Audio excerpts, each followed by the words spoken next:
Hello, everyone. It looks like it's time for another live stream from the Christian Comic Arts Society.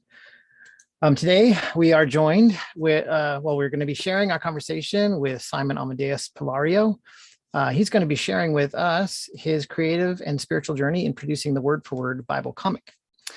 The word-for-word Bible comic is a word-for-word comic presentation of the Bible using a bold contemporary style and historical accuracy to bring out the impact and excitement within the scriptures to a more mature audience.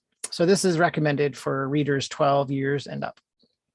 So we also want to encourage you guys in the audience to join the conversation by posting in the comments section, where we will do our best to respond. However, because this is a pre-recorded conversation, our guest, Simon, will not be able to respond unless he joins us in the chat, which I don't know if he'll be able to do. So without further ado, give me a moment and I will start our pre-recorded conversation.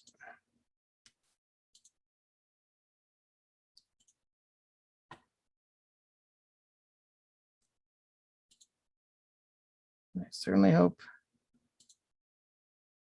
this is working.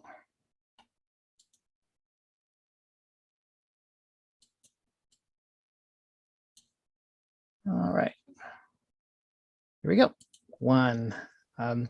Hi, welcome to another CCAST live stream. This is actually being pre-recorded, so it's not exactly live. But today we are joined by Simon Amadeus Pillario.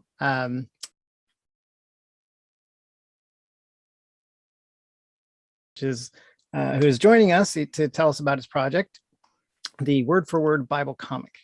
So welcome, Simon. Thank you very much for joining us. Thanks a lot for having me. It's great to be here. So today we wanted to talk to you about your project, and the word-for-word Bible comic. It has a big title. It seems like it's fairly clear, but tell us about that project, what it is, maybe like how it got started and all that. Yeah, great. Yeah, like you say, the title speaks for itself to some degree. It's called the word-for-word Bible comic, and the reason it's called that is because it's got every word from each of the books of scripture. So we're doing it one book at a time. Each book has its own comic. So the graphic novel of Judges was the first one, for example, and so every word is in there.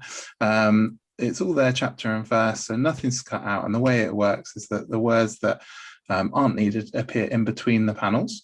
And then secondly, it's historically accurate. So it's all the real places in Israel, the weapons and armor from the time period, the costumes, even the plants and animals are as accurate as they possibly can be. Then lastly, it's untamed. So because we don't cut anything out, everything's there. So some of the books are like Judges, for example, has an advisory of like 15 plus, so we don't cut out any of the blood or the difficult parts or things like that. It's all just exactly how it is in the biblical text. Wow, yeah, that's a challenge. So I have a lot of questions about that, because it does imply there's a bunch of creative decisions you had to make there. But maybe let's start just back at the beginning. Yeah, sounds like a very ambitious project. How did you get started? Where did this stuff come from? Exactly. Yeah. So I became like a committed Christian in my 20s, and I went on an Alpha course and started reading the Bible, an NIV Bible, and I started reading through, and I was just like, there's so much in here that isn't kind of covered in like films of the Bible or TV shows, and a lot of the time even preaching. There's big tracts of the Bible where it's not about Jesus, it doesn't directly lead to Jesus, so it's kind of like don't kind of cover Kings and Chronicles and all this sort of stuff, but there's all fascinating stories and things like Game of Thrones, like this political person, this king is working with this priest to try and overthrow this power block, and this is how they're going to do it, and they're going to race to the throne and try and crown him before the other brother can get there, and all this sort of stuff. And you think, well, I've never heard this preached on. I just thought, just occurred to me, like, if you don't actually read the actual Bible text, you would never know because people don't preach on it. There's no TV show. There's no other way to engage with it. And so I'm dyslexic and I don't read massive long books very often. So in this modern age, I listen to audiobooks and stuff like that, and an audio Bible and stuff. But I just thought, how would you know it's here? And so I thought, and so it occurred to me, someone should make a TV show or a comic where it's just every word is just lays it out, don't skip anything out. And I'm a big into history and stuff as well. So I was like, I really want them to get it right, so I've always watched shows and, like medieval thing, oh, armor's not like that. And, and very correct. I like to be very specific. Anyway, I thought, yeah, someone should do that. And then it was a short time later that I just felt God was saying, like, you do it then. And I was like, oh, I don't know if I can. I don't know if I'm good at drawing and stuff. So I drew at the time, but I hadn't I could draw, and I have drawn obviously as a kid. I got good at drawing, but I hadn't drawn for years and years. And I was like, well, okay. And I started drawing and working on it and praying about it, and then had some like prophetic words as well, and just kind of got going. And then basically I just started sort of figuring out, would it work, could it work? And then the big step was that I met a friend and he was talking about Kickstarter and a computer game I was like, what's Kickstarter? Oh, it's this. And it's like, okay, do people back comic books? He's like, oh yeah, comic books, computer games, board games, they're like the main things on Kickstarter. And I was like, oh, awesome. And I went away and researched it, figured it all out, and I thought, this is it. Like, I can do a Kickstarter, I can put my goal in, I can say, this is what I want to do. And if people are going to be behind it, if it's going to work, that's it. And so I did the Kickstarter and launched it. And then that was in 2014. And then it's successful. And so I've been working on the project full time ever since. Wow. Yeah, that's when I first saw you, was on that first Judges Kickstarter. I backed it and I was excited for it. And, I've got your books on my shelf, and was looking forward to this because I know you've done a lot since that first Judges. I mean, you've done Ruth, you've done Mark, and just continued on in that process. So how's that journey been? It's been a journey. It's been a real faith journey in regards to a lot of things, like, making comics of anything is not a massive money spinner, as we all know. And so, doing Kickstarter. And the other thing was I set a Kickstarter and I was like, the minimum we need is £15,000, which is like probably close to $20,000. But I didn't realize at the time that's not what people on Kickstarter do. Like, some people do, but most people are like, oh, could I have £4,000 just to print it out and stuff like that? So I didn't figure that part out. And so, but I put it out there, and a lot of the time, of course, the first time around, it was people that I knew who backed it and stuff, but about like a third weren't still. And then since then, we've done a Kickstarter for each book, and it's gradually become, almost all the people I don't know who are backing it, and then a little small section of people who are, still back it, who do know and stuff like that. But yeah, and it's grown, and it's and doing more books has been, really exciting. And you reminded me, because you said you've been involved like as a backer at the start, but you also helped me, didn't you? Because when I was looking for a colorist, and then I was like, okay, I've got a colorist, but now I need a contract. And you're like, oh, here's a contract that I did, and I just used that one basically, and that was really helpful. So it's been good that we've all been like helping each other, and obviously you've done your like Samson comic and everything, so that's a similar sort of time. So yeah, it is an interesting community, because obviously it's so far spread, but it's quite niche. But it's good. I recognize a lot of the faces on Facebook and stuff like that, so it's cool. Yeah, I do feel that, like our little community of creators, and we kind of go through the same, oh, what am I doing with my book, and navigating it. Kind of there's not a whole lot of guidebooks to guide us through it. How's it been, like, from book one to where you are now? Like, how's that gone?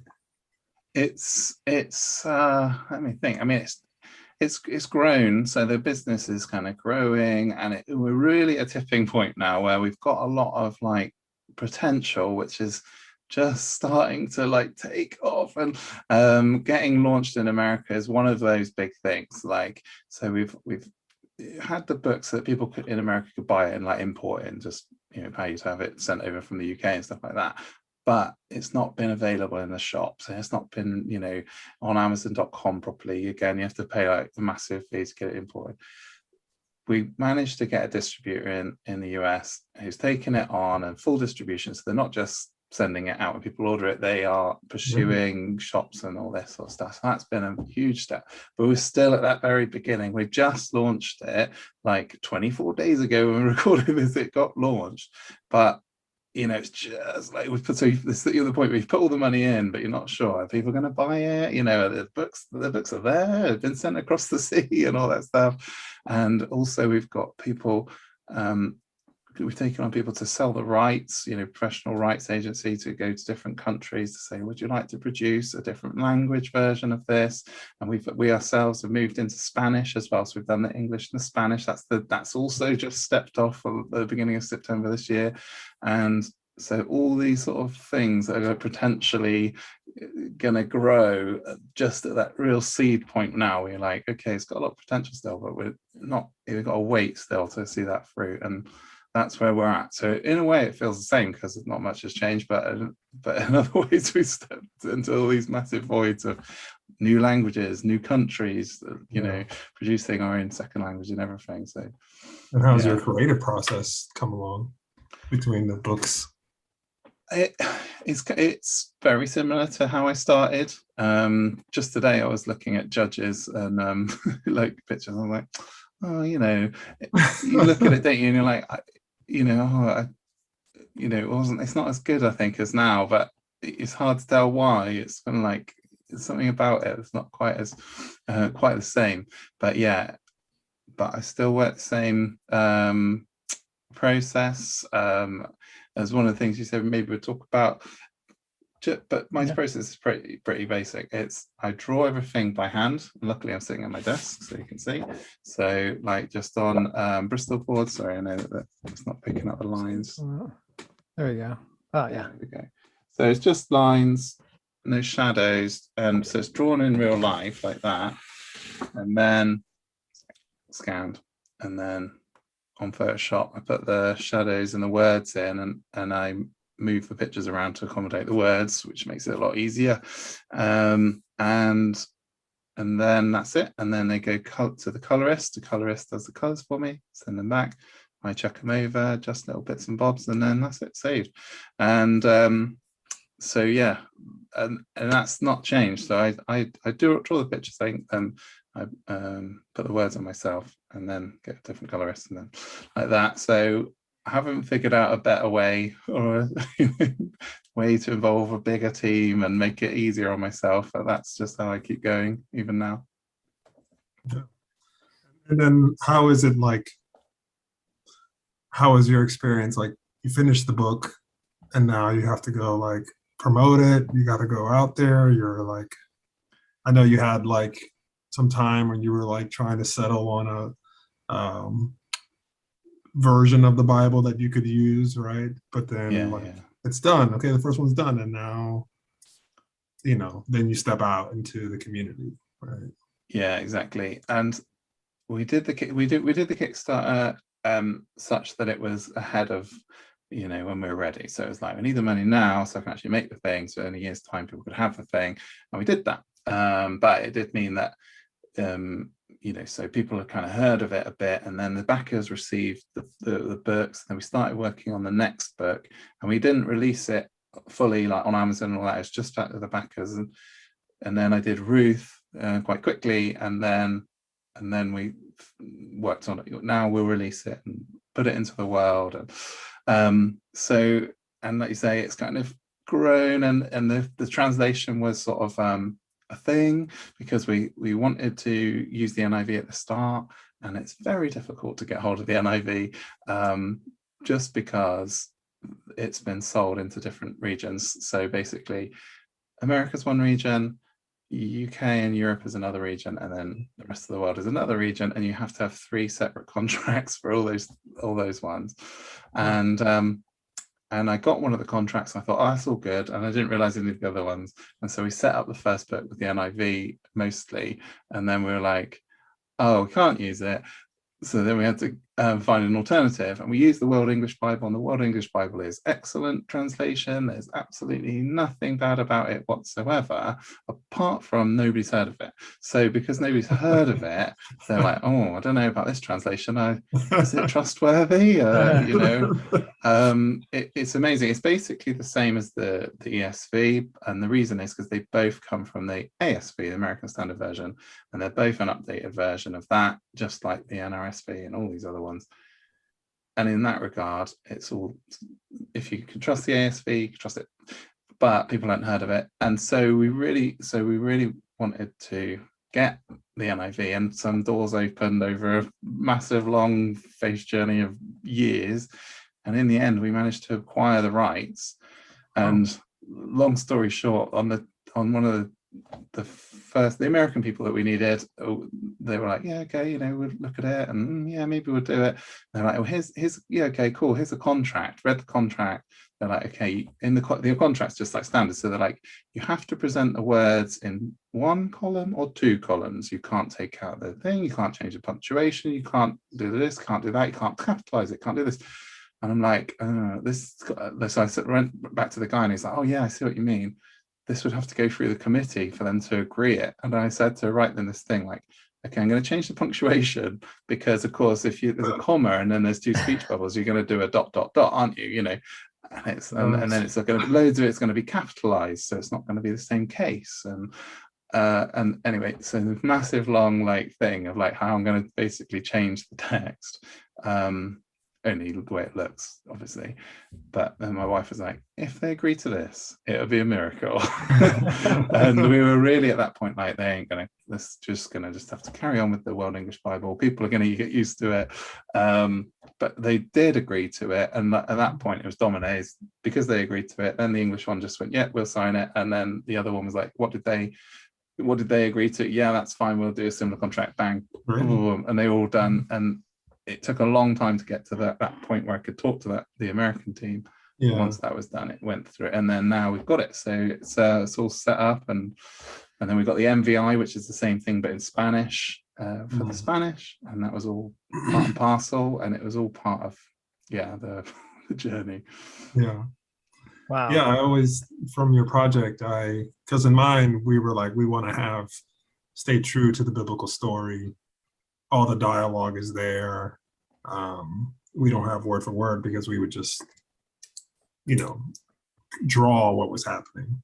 But then we added a little bit, right? And so when I heard your project, I thought, ooh, that's a particular challenge in storytelling, right? Like, you have this storytelling medium, but I want to keep word for word. So tell me about that challenge. What I often say about this is, it's like, I started it thinking this would be a good idea, and I wasn't 100% sure if it would work. And obviously it's got 40 authors over the Bible, so it's different types of literature and stuff like that. But amazingly, it does work. And what I say is, if you tried to do a word for word Lord of the Rings, you just couldn't do it, because there's loads of descriptive dialogue and big long songs and all this sort of, and any book really is descriptive. Normally a novel will be like this, and then this person walked into the room, he was wearing this, and he was this tall, and his beard was like this, and he had a look in his eye, and it doesn't have any of that in the Bible. It's like, this person said this person said this, and then they went to this city, and then they said this, and it's just like a script for a comic, and it's basically the same. The only words you don't need normally is he said, because you're using speech bubbles. So as you know, I put them in the gut spaces. But I haven't had any problems with the narrative books. Obviously, when I go into Psalms or something, it's going to be difficult, but doing the narrative books, they're all written in that kind of style where it's very straightforward. Nothing is described. You just assume the places as well. They don't describe the places either. And there's only scant like indications of bits and bobs that you pick up as you go along, about certain people being tall and things like that. But so it lends itself really well to that medium. The only challenges, so you're like, what challenges are there? Well, the only real challenges are where the Bible text, which doesn't happen very often, is not entirely clear what it means. And it's not because the text isn't clear, but it's like, so the classic example is with Jephthah, where he makes his vow, and then he wins the battle because of the vow, and he vows that he's going to sacrifice the first thing that comes from his house, and then it's his daughter, and then it says in Judges, and he did what he vowed. And you're like, okay, so that would sound like he sacrificed his daughter, which is what he promised. And then, but then in Hebrews, he's basically brought up as a hero of the faith, things like that, and you're like, okay. And obviously Judges is generally a bad example. Like, the people are like, here's a hero and he messed it up, and then here's another one and he screwed it up in this other way, and you know. And but with Jephthah, that seems, and so a Jewish person who never read the New Testament, that would be their understanding generally. But when you actually nail down the specifics of it, and I was like, when I, you know, like anybody, I read it, I was like, I reckon he sacrificed his daughter. Like, that just is, it's dark and grim, but that seems to be what it says. But actually, when you read the arguments for did he or didn't he, they actually are equally valid, because he doesn't say, I'll sacrifice whatever comes from my door. He says, I will sacrifice and dedicate to the temple that which comes, or dedicate to God that which comes from my door.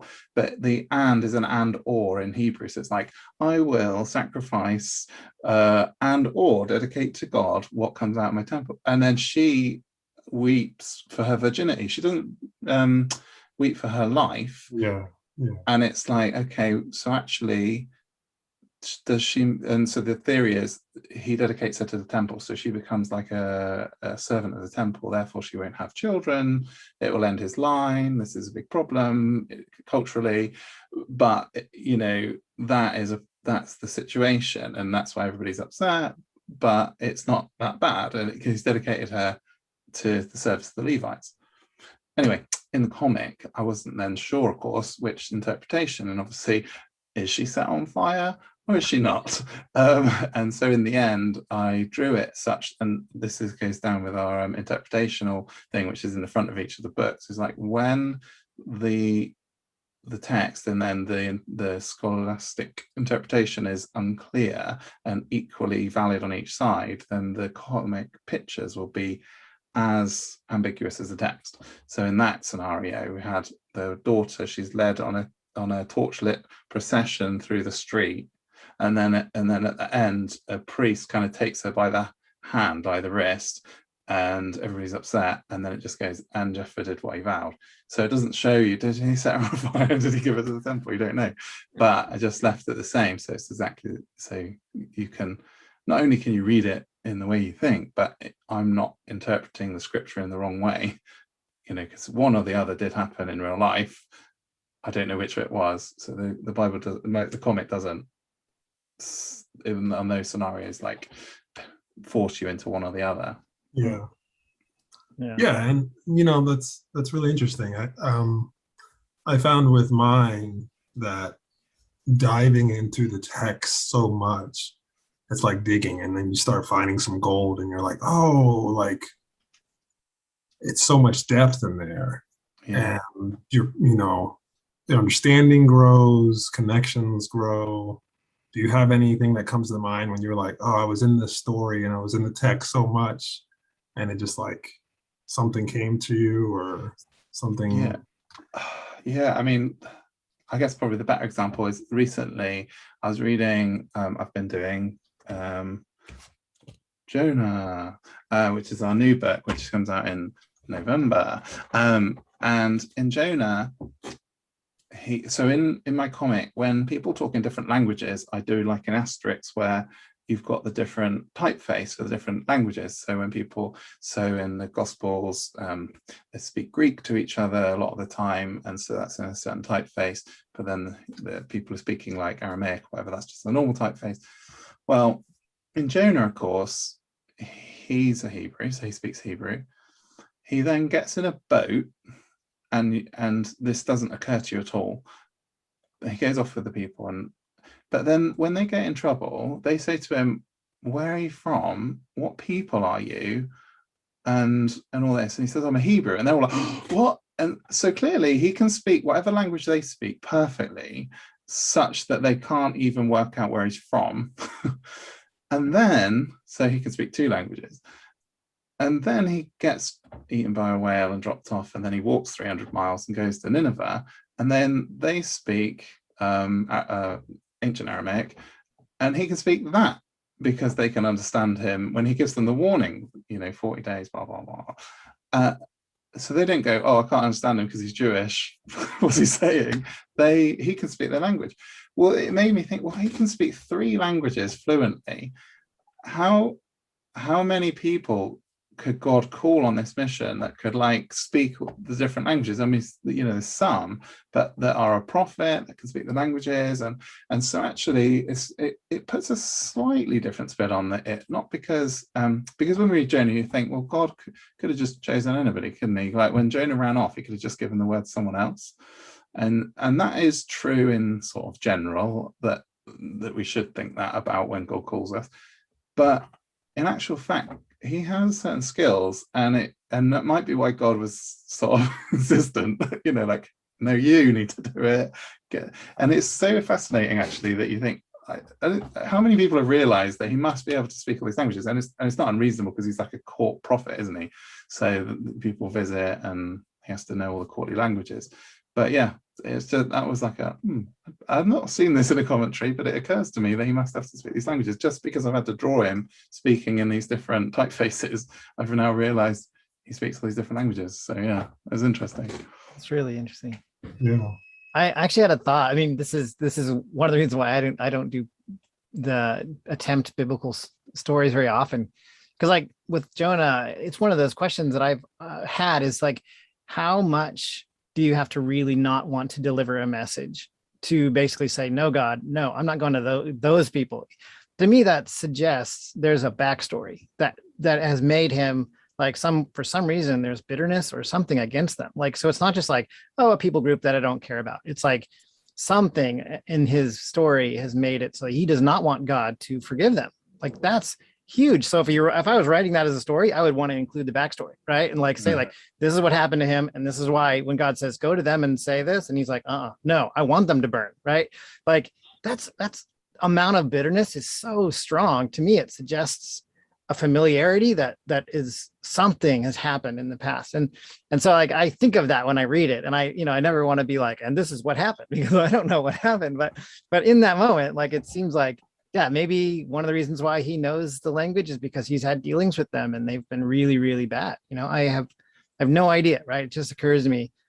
So yeah, it's if I were to do it, I'd probably try to do it like what you're doing, because I don't want to go beyond the scope of the story, what the scripture says.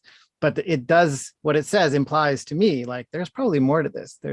That's going on here. So yeah, you do get some of the advantage to do those sorts of things, because of course we do know roughly when he lived, and then therefore we do know roughly why he, all the stuff that's happened, and that Israel's been invaded by the Assyrians in the past, and then in the comic I've drawn it so he's having a vision. So God obviously speaks to him about going to Nineveh. I've drawn Nineveh as like a place of all his sins and all this sort of stuff, but also it's got some I used some of the images which are from reliefs of the time, of these, because so after Jonah, the Assyrians roll into Lachish, and then they kill everybody and they stick people up on spikes. Well, there's a relief of that specific, that city, those people getting put on spikes. That's yet future for Jonah, but it's really close to his time period. So I used the image, but I also used the image in a prophetic vision that he's having of them, their people and what they do wrong. So he's kind of got so I'm sort of implying that he's got a bit of an inside track that what's going to happen as well. So it's not just that they have been bad in the past, but he kind of has a sense that they're going to come and conquer us in the future. I don't want to forgive them, you know, and that sort of thing. It's a very subtle, and you'd have to know archaeology to figure out that that was the case. I just used them, but then I didn't not use them because I thought, well, yeah, like there's an element to which God's showing him Assyria, and he's showing him the sin, because it, you know, it's the first line, it's like the sins of the Ninevites, whatever. And then I show all the things about the Ninevites that would be considered abhorrent to the Jews, you know, like the idol worship mainly, and the king, and then there's like witches that are like cursing like dolls of people and stuff like that, which they did, and chained up Jews, and, you know, like I say, false gods and priests and things like that. So, you know, it just gives that insight into, you get a bit of a glimpse of like, why would he be so against this thing, but without adding to the text, really, because that is his current situation. Anyway, so yeah, and it's kind of like the time period, right? The readers would be like, oh, instantly I know what you're talking about, right? Like if it was the Romans or somebody, like people you're like, oh yeah, we know, and we know why they're bad or what they've done, right? Yeah. But we're like, who is that? You know? Yeah. That's right. And that's the same with a lot of the Bible, where where, you know, it's like you say, the Assyrians not terribly well taught about and stuff, so people don't know, well, what's the conflict, how long did they last, how did they die out, what is the conflict with Israel and all that, you know. So yeah, exactly, people people aren't very well versed, but then the Assyria is reasonably well known in comparison to the like Amalekites and the Amorites and all these people that they're fighting in the time of the pharaohs and that sort of thing. And it's like they're really not well known, and even there's some of the clans which are then just mentioned once, like the Perizzites and things like that.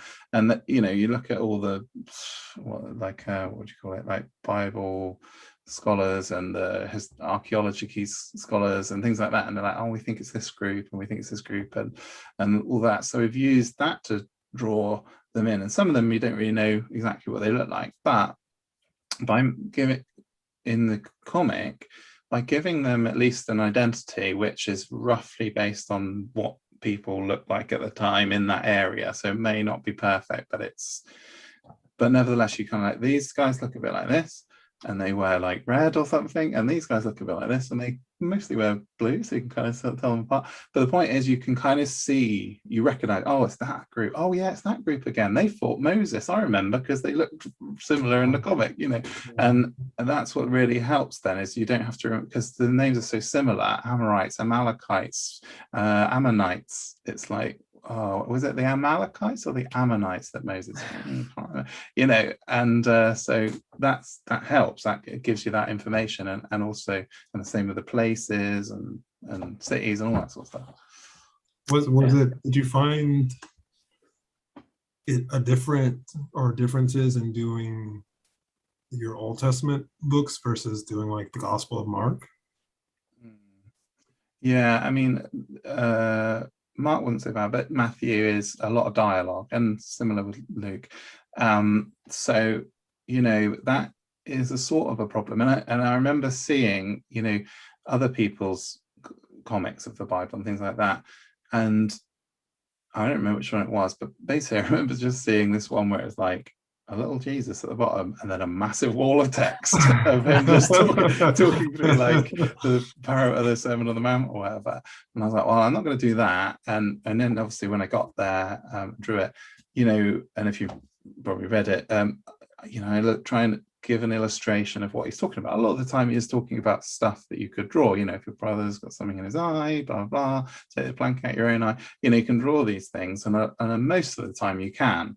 And once in a while it's hard to, because it's just like, therefore be perfect as your father is perfect. Well, there's nothing you can draw for that. So I just draw him saying it. So that's fine. And it'll go in and out of a parable where you can draw a picture and then him just saying something like that, where you can't really, but it's that then holds you into the scene. Okay. But we can also draw the people, so he's talking to people and then they're reacting.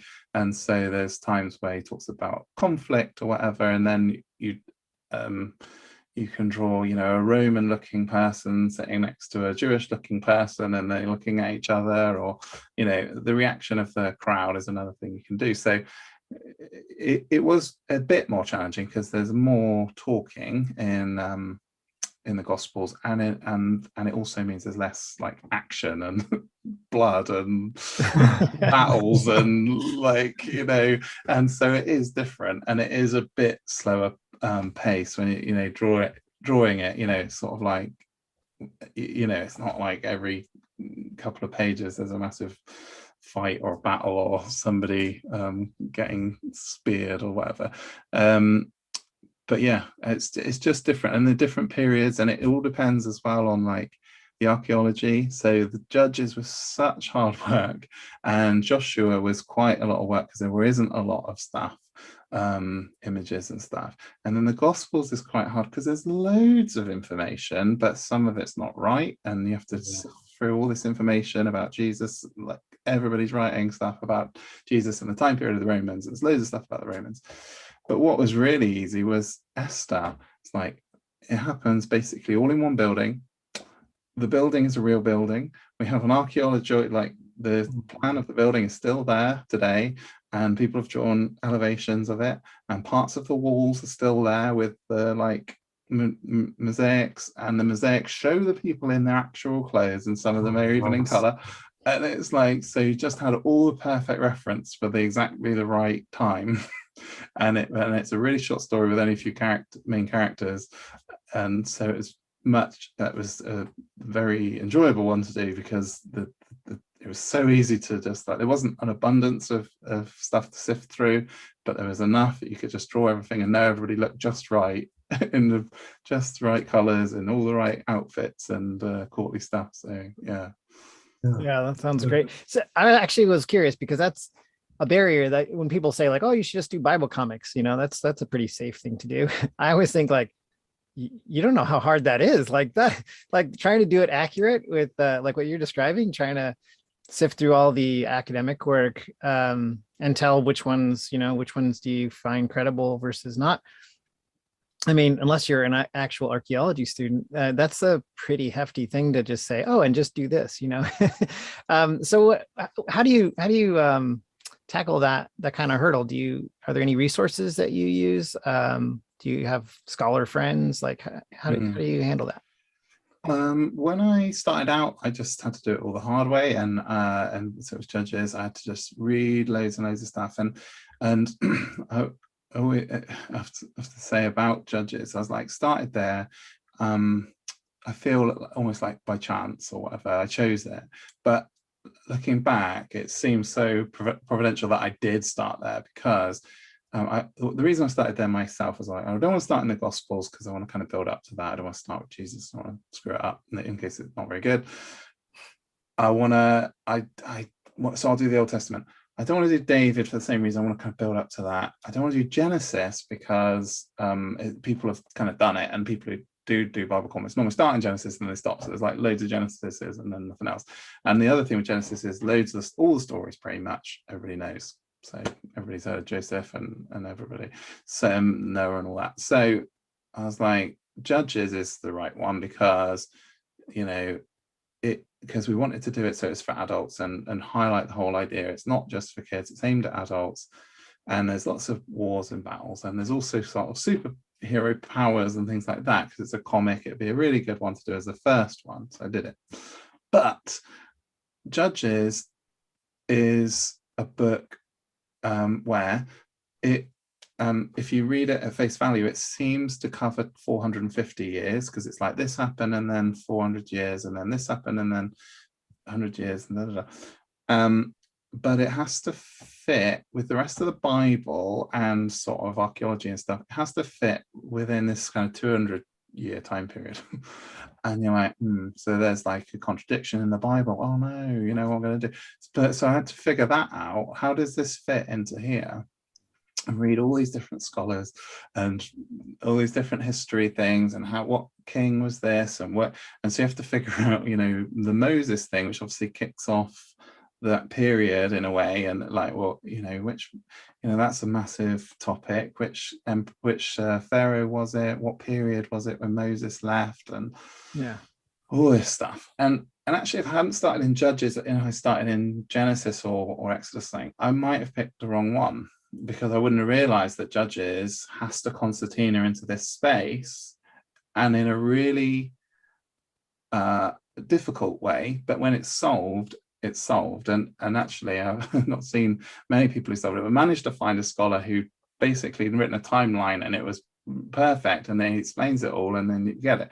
And I'll let you into the secret, which is that in the Hebrew it says like this, oppressor came, and then they oppressed the land for 4 years, and then this judge came and he killed them, and then the land had peace 80 years. But actually there's no punctuation, and what is supposed is that it's not telling you that there was peace for 80 years. It's like a marker. It's like there was peace, and we would say full stop, 80 years, full stop. And it covers the occupation as well. So it actually covers the whole time of the them being in trouble, and then the judge, and then the period of peace. And then when you do that, each chapter, the 80 years isn't 80 years of peace, it's just 80 years for the whole thing. And then you add them up, and then they work perfectly. And what you then realize as well, which isn't obvious, is that Samson pretty much doesn't overlap, but abuts onto Samuel. You think, oh, Samson, and then there was like 50 or 80 years, and then King David and stuff. King David and Samuel and Saul and all this sort of just starts straight after Samson, and Samson begins to release the Philistine thing, and the Philistine thing is still there, right, when David's young, and so it's, you don't realize how close Samson was to Samuel. Samuel was alive probably when Samson was a judge, and Eli was the high priest when Samson was the judge, and all this sort of stuff. So yeah, anyway, that's cool. Yeah, into a little tangent there, but yeah, it's fascinating. So it's really important I started there, and it seems providential, like I say, because I probably would have screwed up the timeline if I hadn't started in that very difficult time period. Yeah. And how's it been? Like, it's a challenge to do small independent comic books, faith-based comic books, and you know, you've got a wife and family, and so like trying to get that done, trying to get that off the ground, at the same time like having some success. How's the journey been? I mean, I feel like I know on my end, you know, there's a lot of nights where you're just laying in bed thinking about your project, you know, like oh, exactly. Let me answer that, but let me just remember. I remember the question you just gave me. The end of your question is, but recently, over the past couple of years, people who are actual Bible scholars or Bible historians or archaeologists or whatever have read it and said, "Oh, this is good." And then I've made contact with them. They're like, "Yeah," and I've said, "Look, can you help me if I get certain questions? Can I just ask you?" And then they just use their encyclopedia of knowledge, and they're like, "No, that would be wrong, and that would be right," and it saves me a lot of time. So that's pretty helpful. That's great. But how's the journey? The journey, well, it has been a faith journey, particularly in regards to things like finances, as you say. I've got a wife, and we had a young child when I began, and then it was when my second child was born, and that I did the Kickstarter in the paternity, what's the word? You know, you get a few weeks off, don't you? And so I sort of did a lot of the work. We actually ran it while I was off, and so it's basically like, if it funds, I can quit my job and not go back after the parental leave. And if it does, then yeah, exactly. So that was the beginning. And then also, you know, you think, oh, that seems like a lot of money to ask for. In that scenario, it's 15 grand. But then, as you'll know, when you do Kickstarters, oh, wait a minute, there's like 2 or 3 grand on postage, and then printing it is this much, and then actually you have to live and eat and breathe up for that period, and therefore it costs a lot more than you thought it would. And so we didn't have like very much money. but we got through it, and like with my wife's help, she's sort of working part-time, but being frugal, particularly in those first years, and just sort of, you know, having faith. And we never, you know, went hungry, never got kicked out of anywhere or anything like that, and we never like couldn't pay our rent, things like that. But having it been now several years, there have been several times where we're like, we're going to run out of money. Like, you know, you do the math, we're running out of money. Like in 6 weeks, we will run out of money altogether. And in those times, that's when, you know, I always call it walking towards a financial cliff face. And it's like, but I'm like, this is God's project. You know, it's not like I thought of it and thought it was an amazing idea and that God's got to bless my amazing idea. I feel that he called me to it. It's his word, it's his work, and it's for his purposes. So like he's got to provide for me, or else I'm not gonna be able to do it. I'm gonna have to quit and go and do a different job or whatever, aren't I? But he does. And there's been several times where just money's just come, and you know, we've had anonymous things at like church, somebody's put money in an envelope for us, or at events people have put again like money in an envelope, and they put a note in saying God just sort of said I should give you this money, and I don't know if you need it even, but that's sort of, I just thought I'd do it. And they do it kind of anonymously basically, and so there's been definitely more than once where people have written a note and said, I feel like God was telling me to give you this specific amount of money. And that's been an amazing journey. And because it's happened like loads of times, we still don't have hardly any money, but we just know that God will provide at least enough for us to eat and have somewhere to live and be able to continue the project, and not be like uncomfortable. And so, you know, it's been a real faith journey. But yeah, we've had several of these kind of things where we've kind of just made it because of these random things, or generosity, or God provide provisions and all sorts of stuff. So you said Jonah's coming out in November. What are your hopes? Like, what do you want to do coming up, and what are you hoping to do long term? So we've got, Matthew's just come out September, that's just happened, and then November is Jonah, and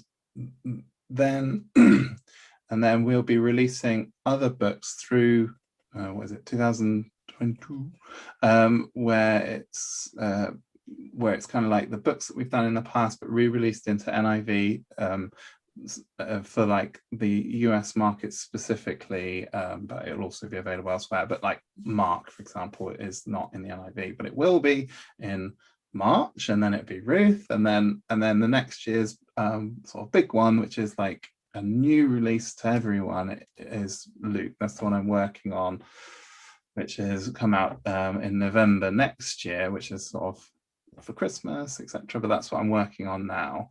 And but Jonah's like the new one that we did the Kickstarter for this year. So we are, so it will be really new to everybody apart from the Kickstarters. Obviously got it early. That's the benefit of being a Kickstarter, you get it that much earlier. And Kickstarters get the holographic covers and signs and all this sort of stuff. But so it's going to be new, and then of course it's in Spanish and stuff as well. So like I say, got Jonah there, it's ready to go. They're all printed out. They're all in the American warehouse, waiting for the day to come on the 1st of November. They can go out. Okay. Where will they be available here in America? So it's full distribution, so you can obviously get it on stuff like Amazon, but I love it if you could walk into a bookshop, and in Borders it should be there. They bought a whole bunch of copies, so they should be there. Is Borders still around? and all those sort of places, or wherever you normally buy it, christianbooks.com, or they're all listed. Even Walmart books, I looked it up and it's on there. So it's fully available, and if you go into a shop and it's not there, just say, oh, can you get it, and they can just get it through their normal everyday channels. so yeah, it should just be there, ready to get. And when it comes to the old books that are already released, we've got so Jonah's the 7th.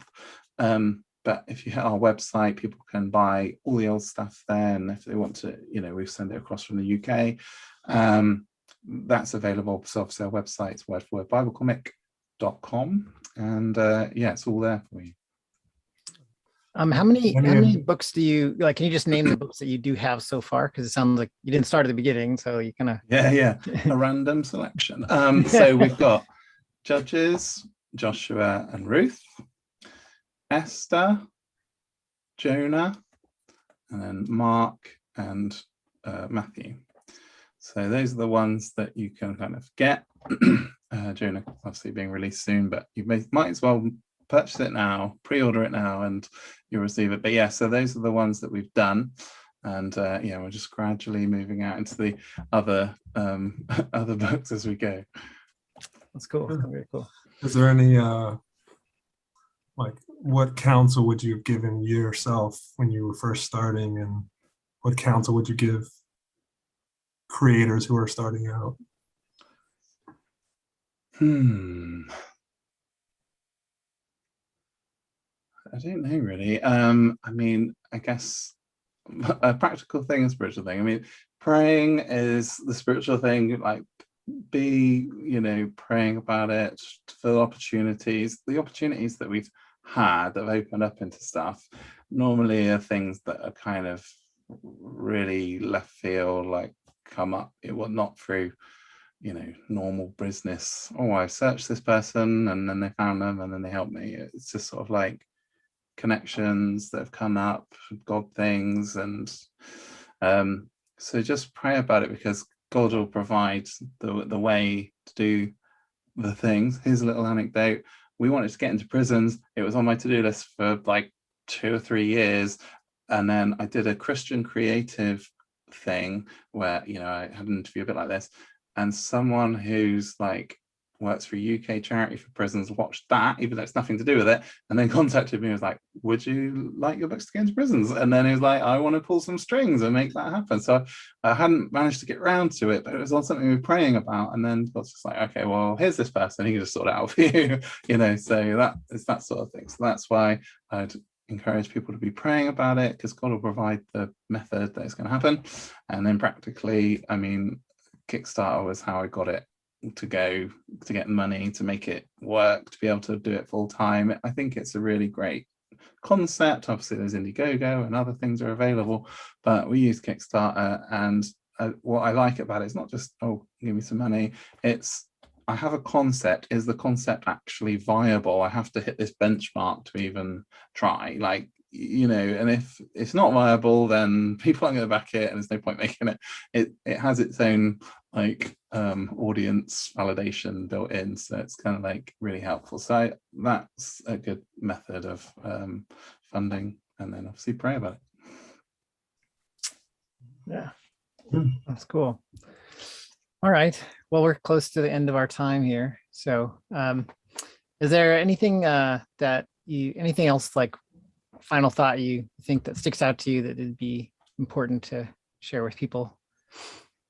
Well, I'll tell you what, this sort of feeds off something that I would like, but it kind of feeds into what you were just saying about what could creators do and all that, is to support one another in general. And what I need in general from the audience is for people to like review the books, to put reviews on Amazon, to put reviews on online, on Goodreads, on everywhere, because you think, oh well, what if if it's got one good review and no bad ones, that's good. It needs a bunch, because when like wholesalers and suppliers and people like that are deciding, is this a book that people would want to buy, they look at places like that and how many should we order based on how good a reception it will get. So if you like it, you've read it and you think it's good, just put a quick review up on somewhere. And that would be the same for when you see the other Christian books and stuff, and we can help each other, and and all that stuff. But yeah, just whack your 5 stars. I liked it. It's brilliant. Boom, done. Whatever. But it really helps, because people say, oh, 25 5-star reviews, they're like, okay, this is a good book. I'm gonna get this. No, it wasn't just your family who left the reviews. Three people. My mom, my grandmom. Well, exactly. And that's the thing. It's like currently it's got like 4 or 5 reviews. Now I know those 4 or 5 reviews are actually from genuine fans, but people, 5 reviews is not enough. So get involved, review my stuff, but review each other's. It really helps. And when people are asking for reviews that are like, are an indie thing, kind of get on there and just put something on there. Yeah, well, that's good. It's a great point. That makes a lot of sense. All right, so just before we go, I just want to give you a chance to, where can people find you in your work? You've mentioned it before, but one last thing before we go. So the hub would be wordforwordbiblecomic.com. That's where you can just read about it, you can order the books, etc. But if you want to stay in touch, our best way is with the newsletter, and we send it out just once a month, so you won't get it like every 5 minutes. It's just a once a month update, what we're doing, new offers, new books that are coming out, Kickstarters, all this sort of stuff. And also I often do like give your opinion about stuff. So sometimes I do the covers, are like, here's 4 covers, like which one do you think is the best and what do you like about it? And then I kind of craft a cover from those and things like that. So the newsletter, you can sign up through there through wordforwordbiblecomic.com. But also, if you want to connect with me in general, come along on Facebook. I use a lot. So got the group and the page and my own, profile, Simon Amadeus Pillario. Find me there. I share memes and reviews on films and computer games and comics I've read and all this sort of stuff, and I'd love for you to just come and be part of the community. So yes, find us on Facebook, which you can also connect through the website. The website will just connect you to all our socials, Instagram and Twitter and Reddit and all these millions of places where all the stuff goes. So just come along and join and check it out, and you can get a preview, so you can just read the 20 pages for sample if you're not sure. And that's where they can find us. Very cool. All right. Well, we're about out of time now. So thanks, Simon, so much for coming on. That's been really, really interesting to hear about your project. And I'm excited to see like the future, what you're doing in the future. So thank you so much. Thanks so much for having me. It's been great. Yeah, I encourage you. Keep going, keep creating. I read your movie reviews and all your other stuff. I like which cover there are things you like best. So really enjoy, stalking you online from afar. So that's all right. Great. Yeah. So all right. Well, hopefully when you come out with something, another book, let us know. It'd be great to have you back and kind of talk about the specifics of that one. It'd be fun to do. So yeah, for sure. Yeah. All right, guys. We'll talk Jonah soon. What was that? We'll talk Jonah soon. Yeah. Yeah. All right, guys. Well, thank you so much for joining us. Again, for more information about the Christian Comic Art Society, check out our website at christiancomicarts.com. And we're usually do these live streams about once a week. So you can find us usually on Thursdays. So thanks again, Simon, for joining us. Guys, everybody have a great week. Cool. Thanks very much. Bye, everybody. Everyone, brother.